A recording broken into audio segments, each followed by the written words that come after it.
Bonsoir à tous et à toutes. Je suis extrêmement heureux et ému de prendre la parole parmi cette auguste assemblée, moi qui ai trahi la cause universitaire et la recherche en embrassant le journalisme et le roman. Je suis heureux et ému car je sors de cette journée tout à fait renforcé dans mes convictions, spirituellement renforcé. Comme tous ceux, je pense, qui ont entendu ce qui a été dit pendant cette journée capitale des États généraux de l'Antiquité et qui en ont pris la mesure, le pouls, si je puis dire, tant cela a été vivant. Renforcé, disais-je, dans mes convictions, on ne s'en sortira pas si on laisse la recherche, l'archéologie et l'enseignement des humanités se déliter. Un mot « humanité » qui aujourd'hui prend une importance encore plus considérable quand on voit ce qui se passe juste de l'autre côté de la Méditerranée, de l'autre côté, allais-je dire, de l'humanité, tant ce qu'on y voit est inhumain. En Libye, on tranche la tête d'innocents, dos à la mer et face caméra, en lançant des sentences lourdes de signification au regard de notre histoire. Nous sommes au sud de Rome. À Mossoul, on fracasse des vestiges à coups de masse et on y va, quand ça résiste, à la perceuse. Trépanation d'un nouveau genre qui nous dit bien le sinistre projet de nos nouveaux barbares. Prendre la vie des hommes ne suffit pas, il faut leur prendre leur passé. Manœuvre pertinente, d'ailleurs, si on se souvient du mot de Cicéron, si tu ne sais pas d'où tu viens, tu seras toujours un enfant. Un enfant, c'est-à-dire un être sans réel pouvoir de décision, un être dépendant, un être manipulable. Barbare, on l'entend ce mot, on le répète. Mais qu'est-ce qu'on a dit quand on a dit barbare? Comme toujours, j'ai un réflexe, j'en reviens à la bonne vieille étymologie que m'ont légué mes maîtres, en grec et en latin. Je repense à Homère et au chant 2 de l'Iliade, où il utilise pour la première fois l'adjectif barbarophone à propos des Cariens, les alliés des Troyens. Et barbare, vous le savez mieux que moi, tous ici, est une onomatopée pour dire celui qui a un problème de langue, un problème avec le logos. Or, l'homme est un animal doué de logos, c'est la définition qu'en donne Aristote. Ce qui définit l'homme, c'est donc non pas seulement sa façon d'articuler, mais sa façon de s'articuler face au monde. Où l'on voit que la langue, véhicule de nos valeurs, notre bien commun, a une importance capitale quand on parle de barbarie. D'où l'importance tout aussi capitale quand on se prétend démocrate, c'est-à-dire héritier d'une civilisation qui plaçait au cœur de tout la raison, gage d'équilibre, de l'enseignement du français, ça a été rappelé, mais aussi du grec et du latin dont il procède, enseignement pourtant si malmené, même à Budapest, comme l'a rappelé le professeur Giorgio Carsey, qu'il excuse ma prononciation. Voilà pourquoi on ne peut que se réjouir de ces états généraux de l'Antiquité, où a été réaffirmée la place centrale de l'Antiquité dans notre société contemporaine. Un ciment, une histoire, une réponse aux barbares. Je parle ici ému parce que j'ai une dette. J'ai une dette à vie envers ces deux langues, le grec et le latin, et je prie Nicolas Grimal de m'excuser, je ne connais rien en égyptien. Ces deux langues qui ont déterminé comme nul autre enseignement non seulement le choix des études que j'ai faites, mais les choix de vie que j'ai faits. Comme vous tous, évidemment, Barbara Cassin l'a rappelé, plus d'une langue, compliquer l'universel, raffiner le simple, sculpter sa curiosité, sa capacité à s'étonner, Thomas Zane, son sens de la rigueur, aimer la dispute, se forger un esprit critique, mais aussi un imaginaire en franchissant, quand on est enfant, puis adolescent, les grandes portes du mythe, sur la croupe de Pégase, à la barre de la nef Argo, ou encore en tétant les mamelles de la Louve. Ça aide quand même à vivre tout ça, à s'ouvrir à l'autre, comme Ulysse, fracassé après son naufrage, face à la belle Nausicaa, Barbara Cassin aussi rappelait cet épisode, et qui lui dit « Je te supplie, ô reine, es-tu déesse ou mortelle ?» Voir un Dieu en l'autre et pas seulement un étranger. Un ami américain me disait l'autre jour que dans les universités de ce pays, les prestigieux établissements de la Ivy League, mais aussi les plus modestes de l'Ohio ou du Kansas, on ne cessait de mettre l'accent sur les langues anciennes. Pour quelle étrange raison, je l'ai interrogé, en cherchant à la vérité des arguments à opposer à ceux qui me soutiennent que le grec et le latin, ça ne sert à rien, alors que je sais que ça sert à tout. Et cet ami me répondit « Mais Christophe, voyons, pour penser le monde nouveau que dessine le XXIe siècle, le concours d'esprits habitués à penser un monde qui n'existe plus, le monde antique, peut être très précieux, vestige et non ruine, comme le rappelait, comme le soulignait cette belle opposition Alain Schnapp tout à l'heure. Stimulant Paris, me disais-je, en constatant que notre pays, la France, tourne au contraire le dos à ses langues anciennes, à ses humanités. Au nom de quoi? On les connaît les raisons, au nom d'une conception productiviste et pseudo-démocratique de l'éducation. Peu rentable, élitiste, donc antidémocratique et surtout coupé du monde, voilà ce qu'on entend. Et que n'a-t-on entendu, en effet, de plus pour justifier leur disparition annoncée ou leur cantonnement dans des zones réservées, et réservées à qui d'abord? N'est-ce pas cela, précisément, qui est antidémocratique? Élitiste. De multiples expériences l'ont montré, et Augustin Dumière l'a rappelé, le grec et le latin peuvent constituer un outil inattendu, mais efficace, non seulement d'intégration sociale, comme le dit le mot à la mode, mais de promotion de l'être, comme le disait Peggy. Et nos décideurs visionnaires, entre guillemets, oublient aussi à dessein que le latin et le grec furent pratiqués, furent métissés dans tout le bassin méditerranéen et même jusqu'à l'Asie. Est-ce qu'il faudra oublier que Sénèque était originaire d'Hispanie, que Saint-Augustin était originaire d'Afrique du Nord? La reconnexion de l'Europe à l'Orient, au Proche-Orient, et du Proche-Orient à l'Europe, elle passe aussi par là. L'Europe, c'est d'abord une petite princesse phénicienne, une princesse fugueuse, c'est dire si elle était audacieuse. Sur leur prétendue anti-modernité, maintenant. Pourquoi faudrait-il opposer l'apprentissage du codage informatique, qui est nécessaire et qui serait l'avenir, à l'apprentissage du latin, qui serait le passé? Pourquoi ne pourrait-on faire les deux tout aussi nécessaires? Pourquoi cette pensée binaire quand on peut au fond aimer et l'art classique et l'art contemporain, aimer un bon match de foot et une page de Xénophon, tweeter sur la dernière série produite par HBO et sur les fouilles d'Amphipolis dont on a parlé, dont Alexandre Farnoux nous parlait tout à l'heure? Pourquoi ce manichéisme exaspérant, stérile, décourageant?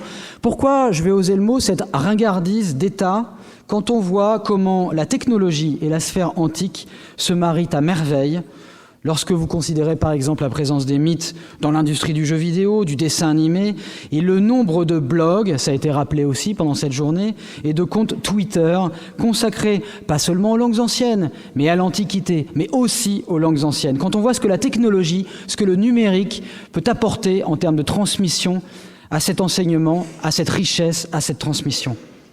Pourquoi cette ringardise française, européenne, alors que Steve Jobs lui-même, feu Steve Jobs, le créateur d'Apple, avouait « J'échangerai toute ma technologie pour une après-midi avec Socrate ».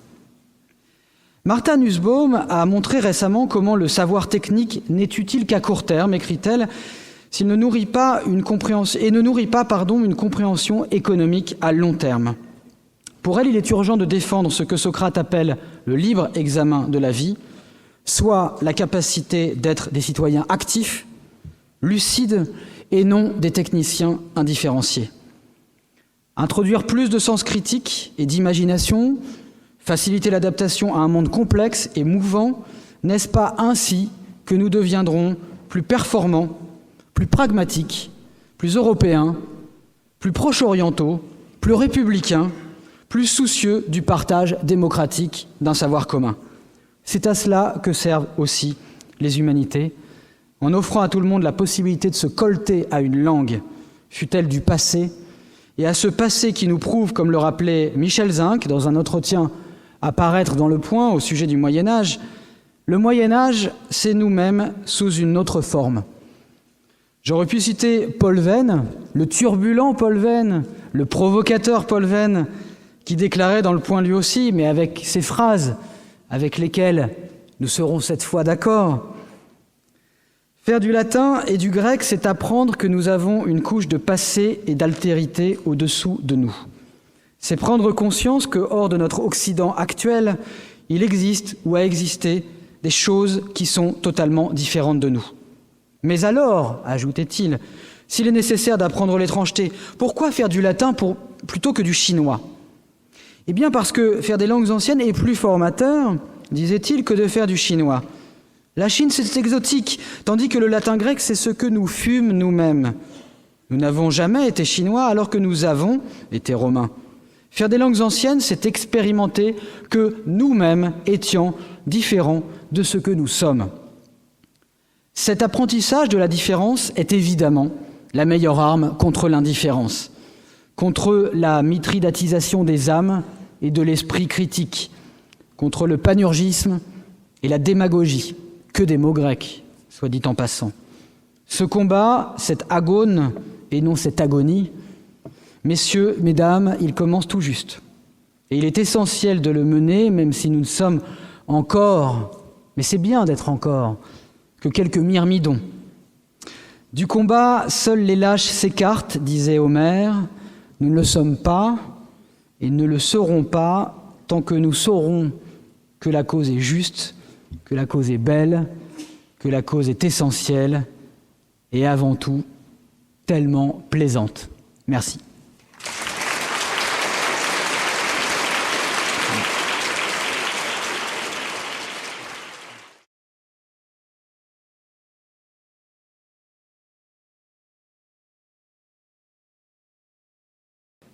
Mesdames, messieurs, comment faire un théâtre antique aujourd'hui ?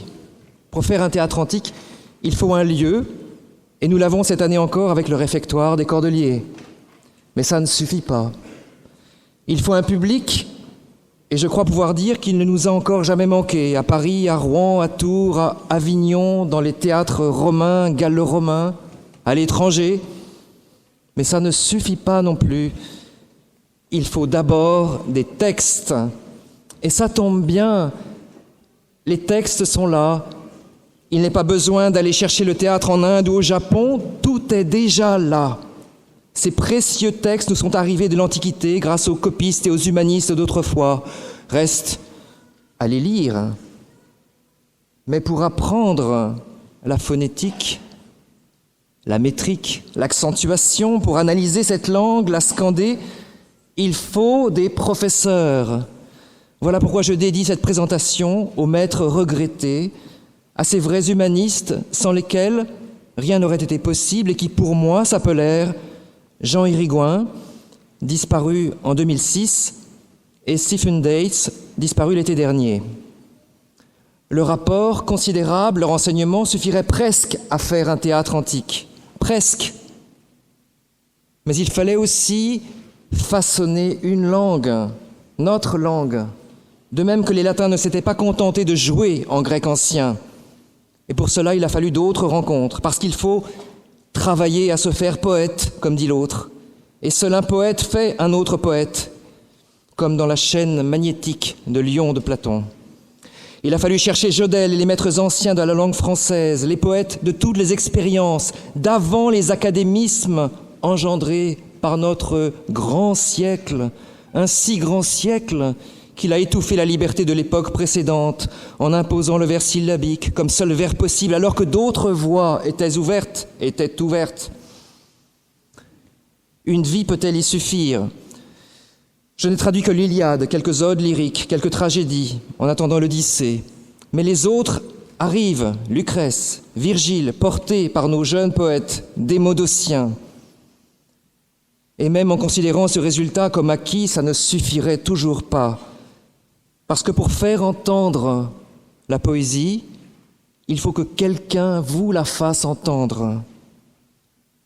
Pour moi, ce fut Pierre Fortassier, professeur de lettres classiques à l'Hippocane de Louis le Grand et conseiller de Strehler. C'était un ravissement de l'entendre dire Chénier, Corneille, La Fontaine ou Valéry. Il y avait aussi la voix des acteurs disparus du TNP, dont les inflexions me hantent et demeurent malgré tout ce qui fut fait pour aplatir la diction et appauvrir leur geste théâtral. Puis il y eut d'autres rencontres que je ne peux développer ici.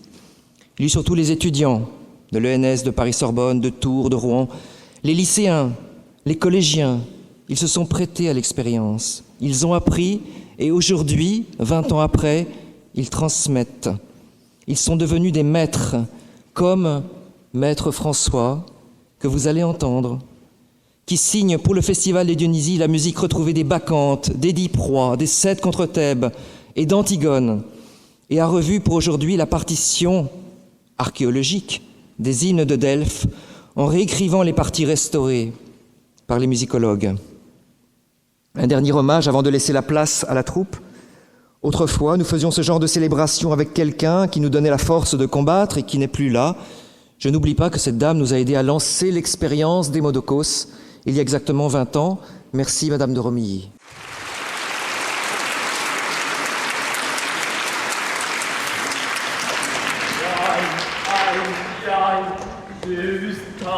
Non se go, poi gaspero mai, flamon pa moi.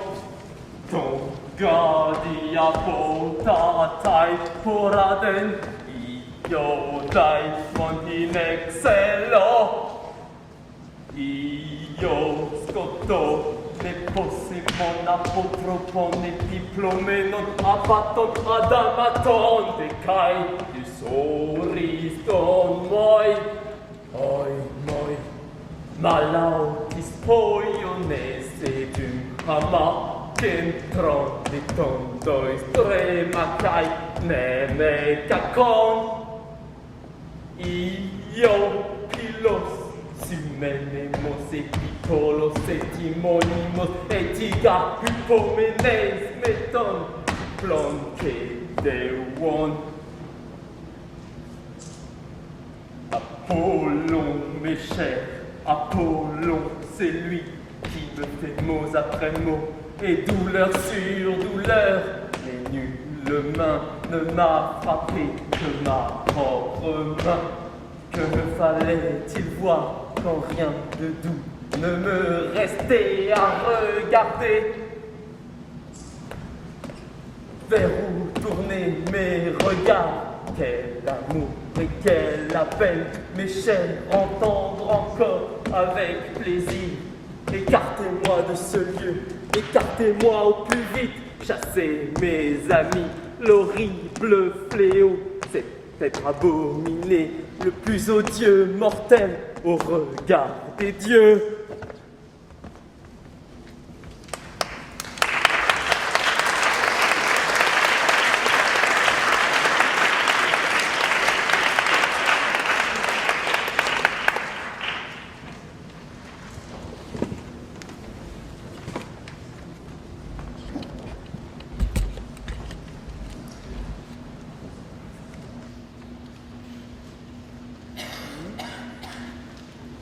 Voilà, j'étais en déplacement à l'étranger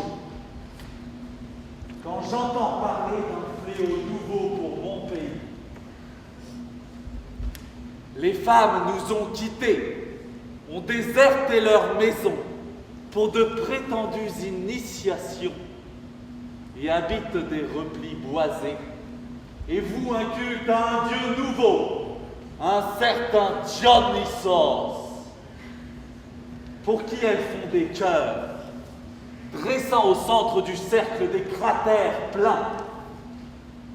Et chacune va se blottir dans un recoin désert pour subir la loi des mâles lorsque vient son tour. Et c'est là, délire de Ménade servant le dieu, service d'Aphrodite avant que de Bacchos. Les femmes que j'ai capturées, les poings liés, détenues par mes hommes, croupissent dans nos prisons. Les autres, je les traquerai dans les forêts. Ino et Agawé qui me conçut d'Échion,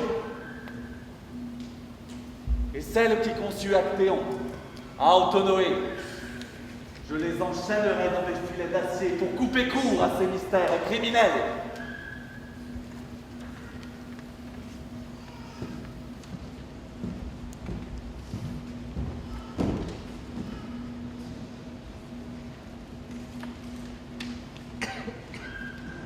On dit qu'est arrivé ici un étranger. Il vient de Lydie, un magicien, un ensorceleur. Des boucles fauves, la chevelure parfumée, le teint au reflet de vin et les yeux embrasés d'amour. Il couche avec les jeunes filles, jour et nuit, les allège en offrant des rites, des invocations. Si je le surprends dans ce pays, il cessera de frapper du tirse et d'agiter sa chevelure. Je lui trancherai le cou, à lui qui lance « Dionysos est notre Dieu !» qui chante « Dans la cuisse de Dieu il fut cousu !»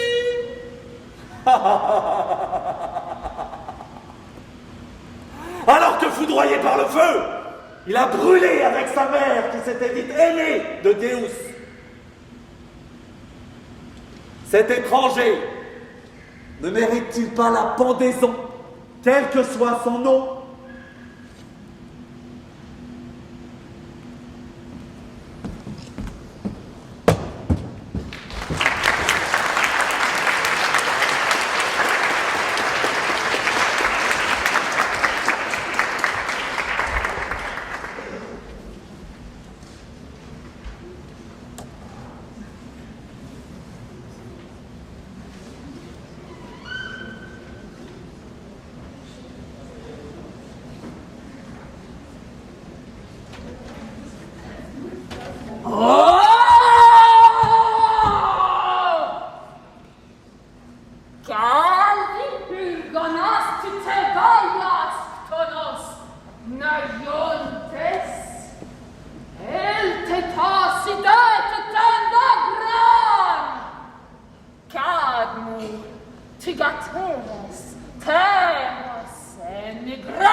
Portons-le jusqu'au seuil de ce palais. Lui, dont j'ai recueilli, au prix de mille efforts, ce corps que je porte, gisant au pli du Cithéron, éparpillé en 1000 endroits divers, je l'ai recueilli dans les lieux les plus pénibles de la forêt. L'audace de mes filles était parvenue, alors que j'avais quitté les vacances pour rentrer avec le vieux Tirésias dans les murs de la cité. Je fis demi-tour vers la montagne, et j'en reviens avec l'enfant de l'Héménade son sacrifié. J'ai vu à Autonoué, qui conçut Actéon d'Aristée jadis. J'ai vu Ino en même temps, poussé par l'aiguillon du délire dans les bois. On m'a dit que sur un pas rapide s'avançait par ici Agarès. Chose entendue, chose accomplie, je l'aperçois. Vision heureuse n'est pas le mot. Pater, megiston compasai paresti soi. Panton, aristas, cigateras, speirai macroi, neton. Apassa secon, exotas de me, hetas, paristos eclipus acercidas, es mesdom eco, terra sagreuen ceroi. Però, den ordenais, posuras, ta de la bolsa taristella, sois si prostomois, hos antremaste. Si depate, dexai ceroin, gaurumenos de toisemois agremasi, calei pilus, es daita. Ah, Macarios, garei, Macarios, hemonto iadex ergas menon. Oh, peine semble-t-il. Insoutenable à bras. Oh, sang coulant sur ses mains. Un bel accomplissement. Splendide sacrifice offert aux divinités que tu nous invites à fêter, la ville et moi. Oh, esprit, malheur, qui est le tien avant le mien, le Dieu, le Seigneur, Prognos, issu de notre sang, justement peut-être, mais douloureusement, nous perd. Stus coranto cera, santropois et pu, entomatis putropon. Eite parsemos, euteros eie, metros, ecasteis tropos. Tero norignoit. Alla, tromacein monon, hoios deceinos. Note teteos, pater, soustin, tis auton deuranopsine semen, paliseien, hosidem miten eudaimona. Hélas, mes filles, devant votre crime, vous souffrirez une atroce souffrance quand vous reviendrez à la raison. Mais si vous restez à tout jamais dans le même état, on ne dira votre sort ni heureux, ni malheureux. Tidu calos tombe, tilu perros ecce. Jette un regard d'abord en direction du ciel. Idu, timolton exciperpas sensoram. Est-il le même ou y vois-tu des changements? La proteros se prim, cae diaepetas peros. Et la frénésie dans ton âme est-elle toujours là? Je ne comprends pas ce mot. Je crois que je deviens lucide, que je sors de mon égarement. Veux-tu m'entendre et me répondre avec clarté? Mon père, j'ai oublié tout ce que nous avons dit. Dans quelle maison es-tu parti te marier? Tu m'as donné à l'un des guerriers semés et qui ont, Et quel enfant est né chez toi de ton époux? Pentheus, engendré par son père, uni à moi. De qui est la tête que tu portes dans tes mains? D'un lion! Au dire de mes compagnes débattues. Regarde bien, il te suffit d'un instant pour voir.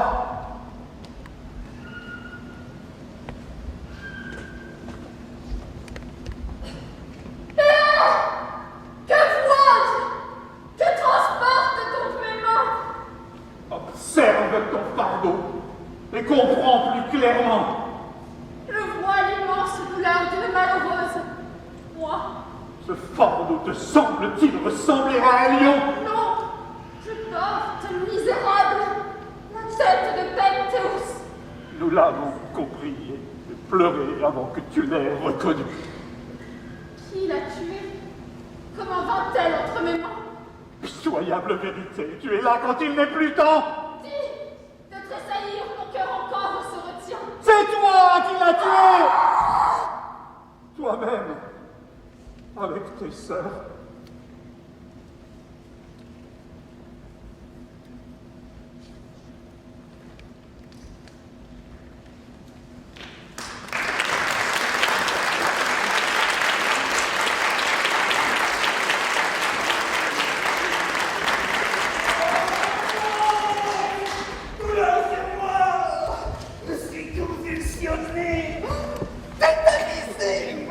Comme au supplice de la roue, toi, Kinésias du Pontonian. Voilà tout le matin que je fais froid, guéris le mal qui me ronge et qui m'agite et me dévore, comme toute la Troade en furie. Oh, Carma, belle, la merveilleuse, la douce et chaude, Myrine, s'en est partie de la maison. Elle s'en va régler des affaires de guerre, tandis que c'est la braise qui me consume, car j'ai la verge en feu.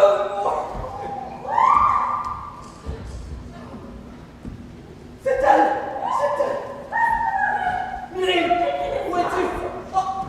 Myrine! Oh, ma douce Myrine! Oh, elle seule peut me guérir de mon mal. Que fais-tu là? Cherchez quelques dons de mon amour. Je vais le faire mentir à petit feu pour qu'enfin il accepte de signer la paix pour la Grèce entière.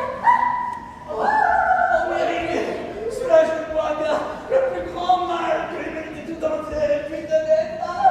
J'en suis la malheureuse victime, comme si toute la Troade et toute l'Argonide se faisaient la guerre. Oh, Mon chéri, tu es malade.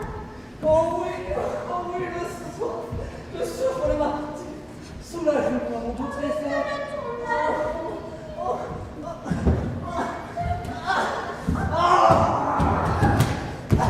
Descends, sale bête! Que sale mais ça! Qu'est-ce que vous avez dit, mon Dieu? Oh, je t'en prie.